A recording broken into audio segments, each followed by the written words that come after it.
रॅलीचं आयोजन सारसबाग इथून होणार रॅलीला सुरुवात।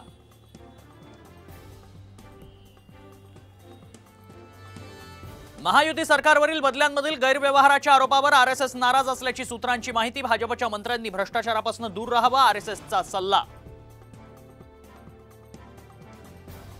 केंद्रीय निवडणूक आयोगाच्या कामाला वेग। निवडणुकांच्या पार्श्वभूमीवर मुख्य निवडणूक आयुक्त महाराष्ट्र दौरा करणार। लवकरच निवडणुकांच्या तारखा जाहीर होण्याची शक्यता।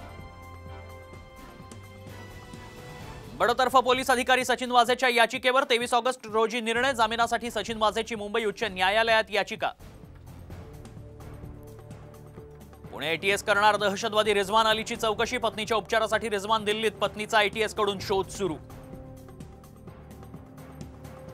नवी दिल्लीतल्या सेंट्रल विस्टाच्या धर्तीवर राज्यात महाविस्टा प्रकल्प उभारणार। मंत्रालय, मंत्र्यांचे बंगले आणि परिसराचा होणार कायापालट। राज्य सरकारच्या बांधकाम विभागाकडून निविदा प्रसिद्ध। पुण्यातल्या गणेश विसर्जन मिरवणुकीत लेझर बीम लाईट लावल्यास मंडळांवर कारवाई होणार। पोलीस आणि मंडळांच्या बैठकीत निर्णय।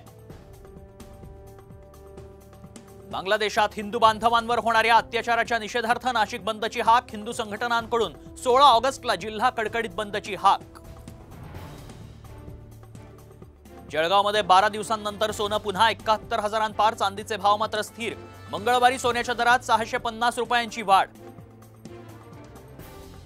उत्पादन वाढीच्या अंदाजानं सोयाबीन बाजार मंदीत। आंतरराष्ट्रीय बाजारात सोयाबीनचा भाव 4 वर्षातील नीचांकी पातळीवर।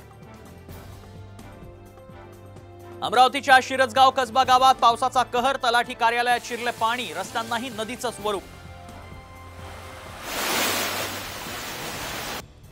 जायकवाडी प्रकल्पातील उपयुक्त पाणीसाठा 29.35% तर माजलगाव आणि सीना कोळेगाव दोन्ही प्रकल्प अजूनही मृत साठ्यात असल्याची स्थिती।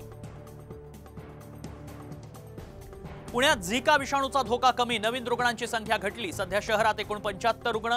4 दिवसात एकाही रुग्णाची नोंद नाही। पुण्यात मित्रालाच मित्रानं पुरलं। टॉवरवर चढून तारांची चोरी करताना तरुणाचा मृत्यू झाल्यानंतर घडला प्रकार। पोलिसांकडून दोघांना अटक।